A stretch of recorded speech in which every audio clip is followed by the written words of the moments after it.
إن الحمد لله نحمده ونستعينه ونستغفره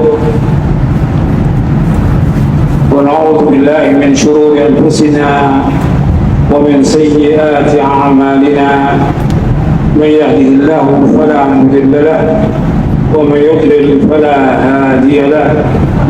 أشهد أن لا إله إلا الله وحده لا شريك له وأشهد أن محمدا عبده ورسوله. يا أيها الذين آمنوا اتقوا الله حق تقاته ولا تموتن إلا وأنتم مسلمون. يا أيها الناس اتقوا ربكم الذي خلقكم من نفس واحدة وخلق منها زوجها وبث منهما رجالا كثيرا ونساء واتقوا الله الذي تساءلون به والأرحام إن الله كان عليكم رقيبا.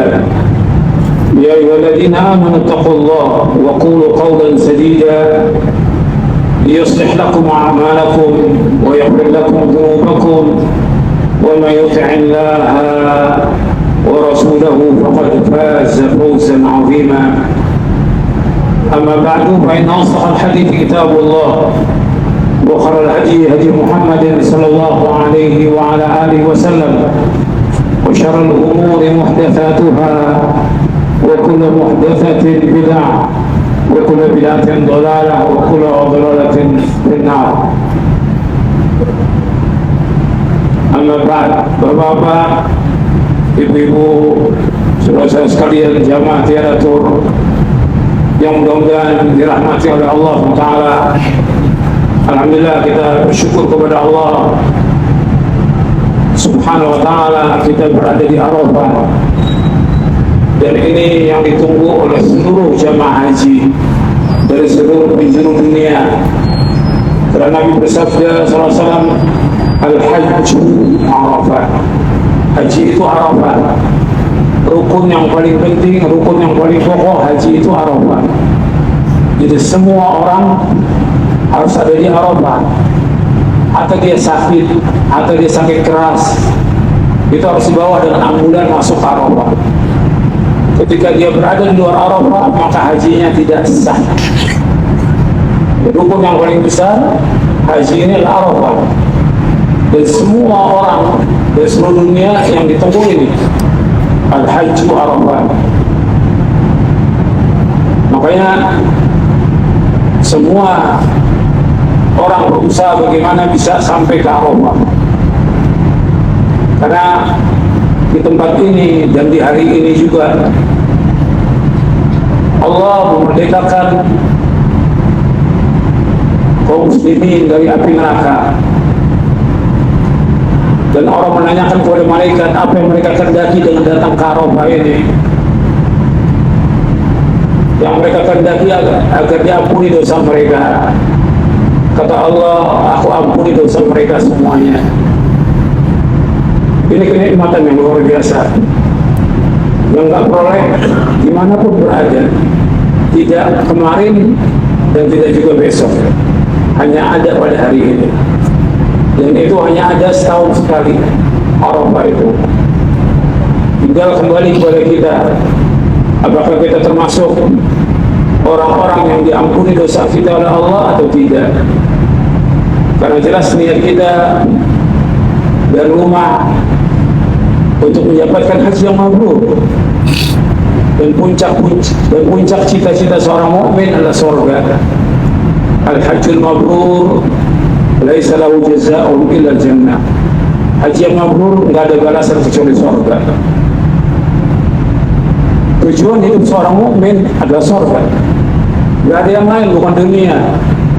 Dunia enggak ada arti apa-apa. Dunia lebih jelek daripada bangkai kambing. Bukan jabatan, bukan karir, bukan yang lainnya. Tapi yang dicari oleh orang beriman adalah surga. Bagaimana kita diampuni dosa-dosa kita oleh Allah dan dimasukkan ke surga dan dijauhkan dari api neraka.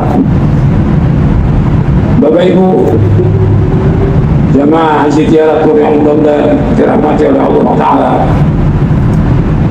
ada beberapa yang disampaikan oleh Rasulullah SAW, baik itu ketika khutbah Arafah maupun ketika di Mina maupun dalam kesempatan yang lain, saya akan memberikan kesimpulan dari berapa yang Nabi sampaikan, baik itu dalam khutbah Arafah, ketika di Hajjatul Wada, maupun ketika di Mina, maupun di waktu yang lain yang pernah disampaikan oleh Rasulullah Sallallahu Alaihi Wasallam sebagai nasihat buat kita agar jadi bekal buat kita seumur hidup kita. Yang pertama yang harus kita ingat bahwa dakwah para nabi dan para rasul alaihi wassalatu wassalam semuanya mendakwakan dakwah tauhid. Dan Nabi selama 23 tahun mendakwakan dakwah tauhid. Dan ketika Nabi haji, merupakan haji yang terakhir, yang pertama dan terakhir. Dikatakan Hajjatul Wada, haji perpisahan.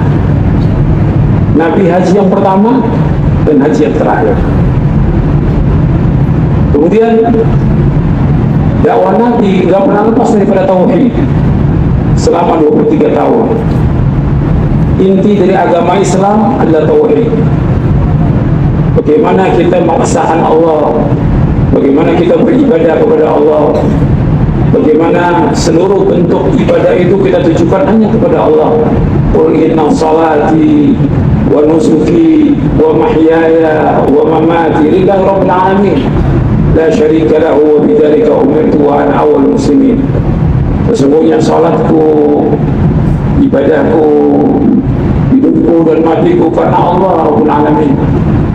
Garis itu bagi Allah, demikian aku perintah dan aku yang pertama Islam. Jadi yang pertama adalah tauhid. Makanya nggak boleh ada perbuatan syirik. Allah nggak akan ridho kalau ada orang yang berbuat syirik. Karena seluruh langit dan bumi ini milik Allah. Semua milik Allah. Maka ketika kita mengucapkan talbiyah, labbaik Allahumma labbaik, labbaik la syarika laka labbaik, innal hamda wan ni'mata laka wal mulk la syarika lak. Aku penuhi panggilanmu ya Allah. Aku penuhi panggilanmu ya Allah. Sesungguhnya seluruh pujian, seluruh nikmat, seluruh kerajaan hanya milik Engkau ya Allah. Tidak ada sekutu bagi Engkau ya Allah. Aku penuhi panggilanmu. Seluruh milik Allah. Tidak ada satu pun makhluk yang memiliki andil dalam penciptaan langit dan bumi dan penciptaan seluruh makhluk ini. Makanya kita wajib menunjukkan ibadah itu kepada Allah. Maka Allah berfirman, "Wa ma khalaqtul jinna wal insa illa liya'budun, ma uridu minhum min rizqin wa ma uridu an yut'imun, inna Allaha huwa ar-razzaqu dzul quwwatil matin." Tidak aku ciptakan jin dan manusia maka beribadah kepadaku. Aku meminta rezeki dari mereka, aku meminta makan. Allah yang terus menerus memberikan rezeki, dan Allah yang terus menerus memberikan, Allah yang maha kuat. Jadi Bapak Ibu sekalian, perhatikan bahwa kita diciptakan oleh Allah untuk ibadah. Tujuan pokok ibadah adalah tauhid, menjauhkan segala macam perbuatan syirik. Kalau kita lihat di Indonesia dan negeri-negeri yang lain, itu masih banyak kesyirikan. Orang masih banyak menyebutkan Allah. Ini perbuatan yang Allah nggak ridho, dan Allah sangat murka. Ancamannya berat. Allah nggak akan ampuni dosanya, dan Allah haramkan bagi mereka surga. Perhatikan itu, bahwa Allah nggak ridho kalau ada orang berbuat syirik.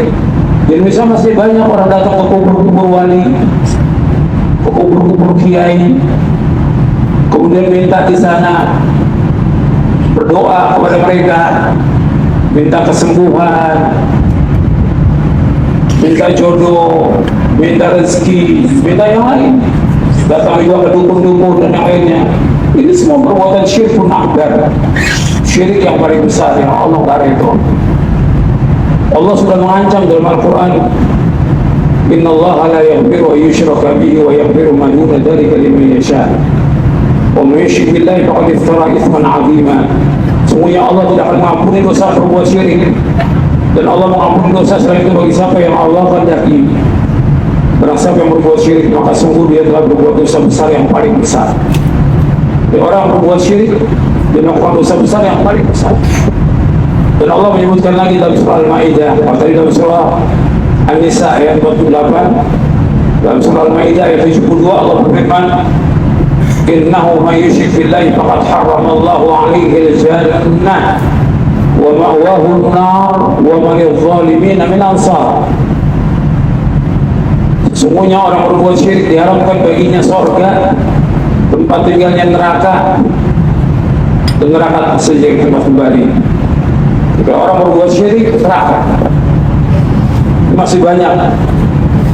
Kita wajib ingatkan diri kita, istri kita, anak kita, keluarga kita, orang tua kita, jangan sampai mereka datang ke tempat syirik. Jangan sampai ikut-ikutan datang ziarah ke kubur-kubur wali. Ini perbuatan syirik. Ziarah kubur boleh, tapi ziarah dengan niat untuk meminta sesuatu, mengharapkan berkah dari kuburan itu nggak boleh. Atau kuburan Nabi Muhammad SAW nggak boleh, dengan niat mencari berkah nggak boleh. Nggak ada satu kuburan di muka bumi yang mengandung berkah, tidak ada. Niat kita ke Madinah untuk sholat di Masjid Nabawi, cuma karena ada kuburan Nabi di situ, kita sekalian ziarah. Tapi sengaja niat ziarah ke kubur Nabi tidak boleh dalam Islam. Itu kubur Nabi, apalagi kubur yang lain selain Nabi SAW. Di Indonesia masih banyak berbis-bis, sampai 50 bis, 100-an bis itu ziarah ke kubur wali. Ini perbuatan syirik. Kita setelah pulang dari haji ini jangan sampai lagi berbuat demikian. Yang dulu kita wajib taubat. Ingatkan semua keluarga kita, jangan sampai berbuat syirik lagi. Ini tauhid, lawannya adalah syirik. Dan ini harus kita tumbuhkan dalam diri kita. Kepada istri kita, anak kita. Makanya wasiat Luqman kepada anaknya, ya bunayya la tusyrik billah inna syirka la zulmun 'adzim. Wahai anakku, jangan berbuat syirik. Syirik itu kezaliman yang amat besar. Tidak ada kezaliman di muka bumi yang paling besar dengan syirik. Makanya syirik itu harus dimusuhi, harus diperangi, harus dilawan. Maka Nabi memerangi orang-orang yang berbuat syirik. Nabi bukan sekali dua kali, pernah puluhan kali melawan orang-orang yang berbuat syirik. Sampai di hari terakhir Nabi suruh tempat-tempat kesyirikan dihancurkan semuanya. Tempatnya Lata, Uzza, Hubal harus dihancurkan semuanya dalam satu hari. Gak boleh ada lagi kuburan syirik, gak boleh ada lagi. Pohon-pohon kesyirikan gak boleh ada lagi. Ini Islam. Ini agama Islam, merupakan agama tauhid. Gak ada lagi penyembahan kepada selain Allah, gak ada lagi penyembahan kepada manusia. Makanya Nabi Muhammad SAW disuruh untuk mengajak orang-orang Nasrani dan Ahlul Kitab semuanya untuk beribadah kepada Allah. Allah berfirman dalam surah Ali Imran di ayat 64, Qul ya ahlal kitab ta'alau ila kalimatin sawa'in bainana wa bainakum alla na'budu illa Allah wa la nusyrika bihi syai'an wa la yattakhidha ba'duna ba'dan arbaba min dunillah wa in tawallaw faqulu ashhadu bi anna muslimun. Katakanlah wahai ahlul kitab, kemarilah kepada kalimat yang sama antara kami dengan kalian. Tidak boleh kita beribadah dengan hanya kepada Allah saja, dan gak boleh kita menyebutkan Allah dengan sesuatu pun juga, dan gak boleh sebagian kita menjadikan sebagian yang lain sebagai Tuhan selain Allah. Karena orang Nasrani menjadikan Isa sebagai Tuhan, orang Yahudi menjadikan Uzair sebagai Tuhan. Gak boleh lagi. Apabila kalian berpaling, saksikan bahwa kami orang-orang Islam. Jadi ini yang pertama, tanamkan dan terus tanamkan pada diri kita, keluarga kita, istri kita, anak kita, supaya mereka bertauhid kepada Allah, menjauhkan syirik. Ini yang pertama. Yang kedua, yang antum harus ingat bahwa Nabi Sallallahu Alaihi Wasallam sudah mengingatkan kita berkali-kali agar mengikuti beliau saja. Di muka bumi ini gak ada seorang manusia pun yang wajib kita ikut, melainkan cuma satu. Di muka bumi ini gak ada seorang manusia pun yang wajib kita ikut, melainkan cuma satu. Siapa? Nabi Muhammad SAW. Maka ketika kita di kuburan ditanya tentang siapa? Man? Nabi Yuka. Siapa? Nabimu. Tanya. Nggak ditanya bapakmu, ibumu, yang enggak. Kiaimu, ustadzmu, ditanya. Nabimu. Kita ikut Nabi atau enggak? Kita ittiba pada Nabi atau tidak? Kita mengikuti jejak beliau atau tidak? Kita menjauhkan perbuatan bid'ah atau tidak? Para Nabi SAW sudah melarang jangan sampai berbuat bid'ah. Dan Nabi berkali-kali menyampaikan dalam khutbah, kullu bid'atin dalalah wa kullu dalalatin finnar. Setiap bid'ah sesat, setiap kesesatan tempatnya neraka. Bukan masalah kecil, masalah bid'ah, masalah neraka. Makanya di sore hari, di hari ini, di hari Arafah, di sore hari, Allah turunkan ayat dalam surah Al-Maidah, surah 5 ayat 3. Al-yawma akmaltu lakum dinakum wa atmamtu alaikum ni'mati wa raditu lakum al-Islam dinan. Pada hari ini aku telah sempurnakan bagimu agamamu. Aku tak cukupkan nikmatku atasmu, dan aku ridho Islam menjadi agama bagimu. Maka tidak ada agama lagi kecuali agama yang dibawa oleh Nabi Muhammad SAW. Tidak ada syariat kecuali syariat yang dibawa oleh Nabi Muhammad SAW. Tidak ada tarekat kecuali tarekat yang dibawa oleh Nabi Muhammad SAW. Itu dijelaskan oleh Al-Hafidh Ibnu Katsir dalam tafsir tentang ayat ini. Jadi jalan yang kita tempuh, jalan yang ditempuh oleh Rasulullah SAW, kita wajib ittiba. Dan ini terus harus kita ingatkan. Makanya kita dimusuhi ketika kita menjelaskan tentang syirik, menjelaskan tentang kita dimusuhi. Karena yang paling tidak senang kepada dakwah ini itu iblis. Iblis membisikkan kepada wali-walinya. Jadi nggak mau kalau ada orang yang melarang perbuatan syirik, melarang perbuatan bid'ah, iblis nggak mau. Justru mereka pengen semua manusia bersama iblis masuk mana? Neraka. Dan itu Allah sebutkan dalam beberapa ayat dalam Al-Quran. Makanya kita wajib untuk ittiba.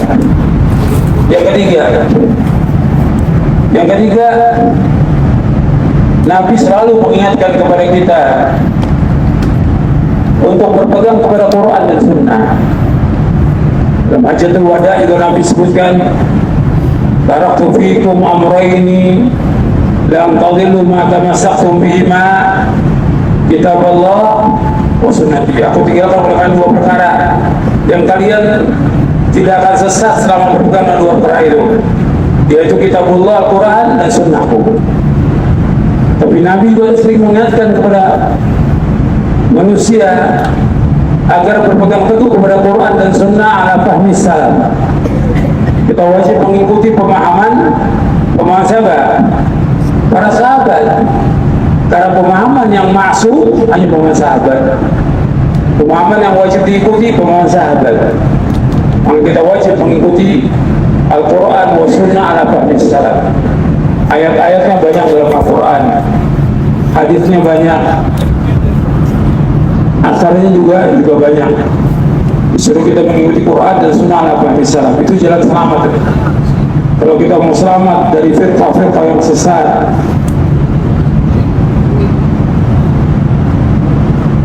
golongan-golongan yang sesat, aliran yang sesat, yang ikut Quran dan Sunnah ala fahmi salaf.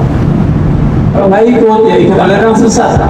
Sekarang udah bukan satu, bukan 70 lagi, udah lebih dari ratusan aliran di Indonesia ini. Dan sesat semuanya. Pada sesat Nabi menyebutkan kembalinya kemana? Neraka. Kita ingin selamat, dunia dan akhirat ingin selamat, maka harus betul-betul kita beragama sungguh-sungguh benar Quran wa Sunnah ala fahmi salaf. Nggak bisa kita ubah dengan yang lain, nggak bisa kita tukar dengan yang lain, nggak bisa kita ganti dengan yang lain.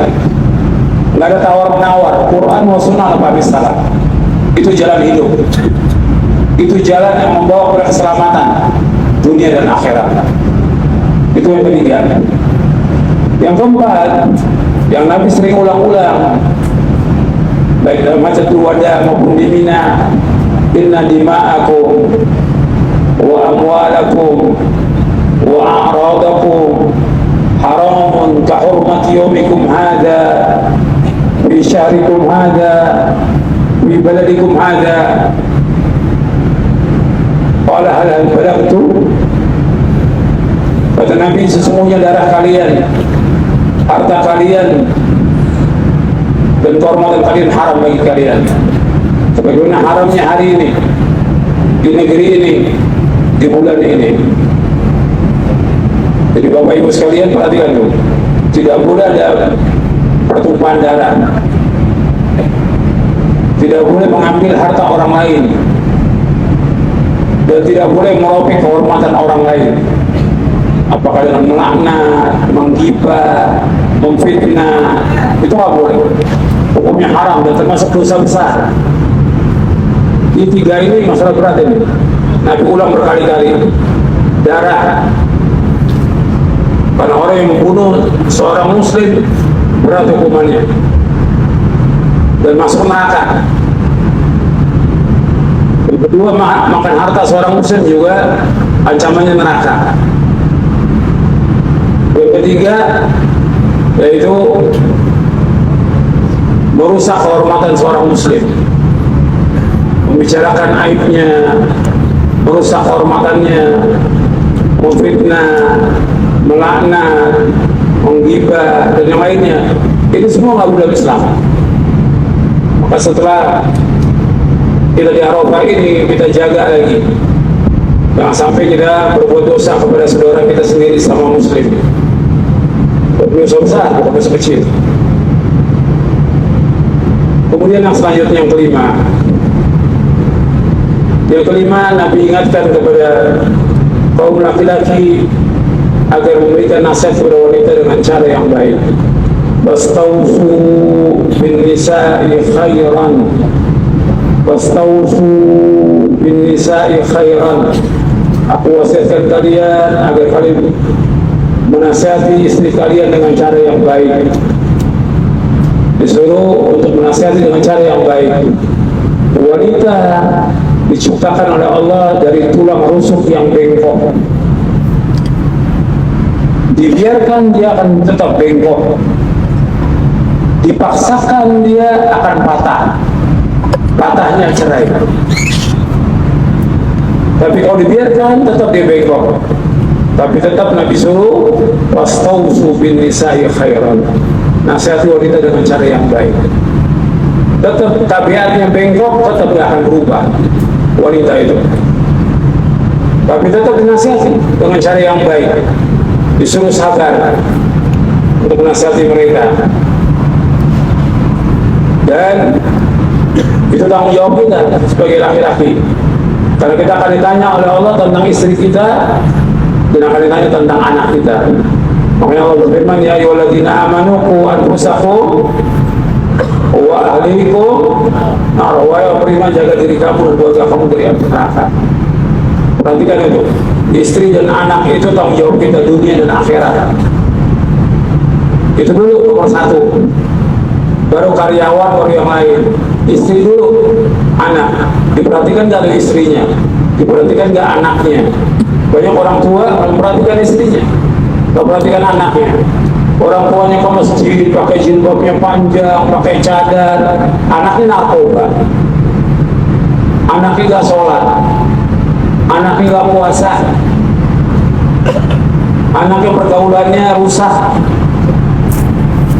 anaknya sibuk dengan HP, nggak pernah baca Quran, karena orang tuanya tidak mencontohkan yang baik. Ini mulai berubah nanti nih. Setelah pulang dari Arafah ini harus berubah. Tanggung jawab kita berat di hari kiamat. Karena Allah akan tanya dari kiamat nanti, bagaimana tanggung jawab kamu pada istri kamu dan anak kamu. Bisa juga istri dan anak menyeret kita ke neraka, karena suami nggak punya tanggung jawab pada istri dan anaknya. Itu perhatikan. Kemudian yang keenam, yang perlu kita ingat bahwa kita ini banyak dosa. Dosa kita sangat banyak. Tidak terhitung saya dan antum sama. Kesempatan hari ini untuk taubat kepada Allah atas semua dosa.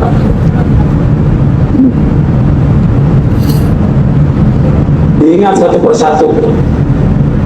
Dari mulai syirik kepada Allah, durhaka pada orang tua, berkata zur, berkata dusta,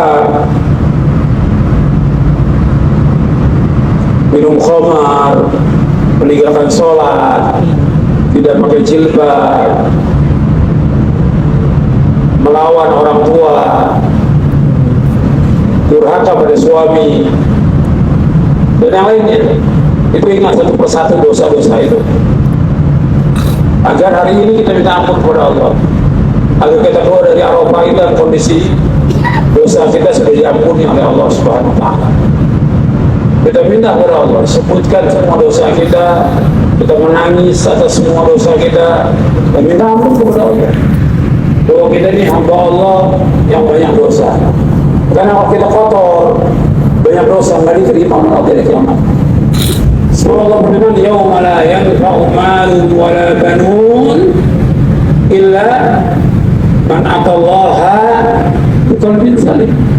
Pada hari yang tidak bermanfaat harta dan anak kecuali orang yang datang kepada Allah dengan hati yang selamat, hati yang bersih dari dosa, hati yang bersih dari syirik, hati yang bersih dari bid'ah, hati yang bersih dari perbuatan dosa dan maksiat. Itu Allah sebutkan dalam surah Asy-Syu'ara. Maka kita berusaha hari ini minta ampun kepada Allah agar Allah mengampuni semua dosa-dosa kita.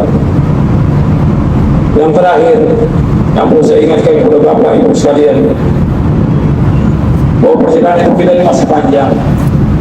Kita tidak tahu umur kita, apa hari ini, apa besok, apa lusa, apa tahun depan, kita tidak tahu umur kita.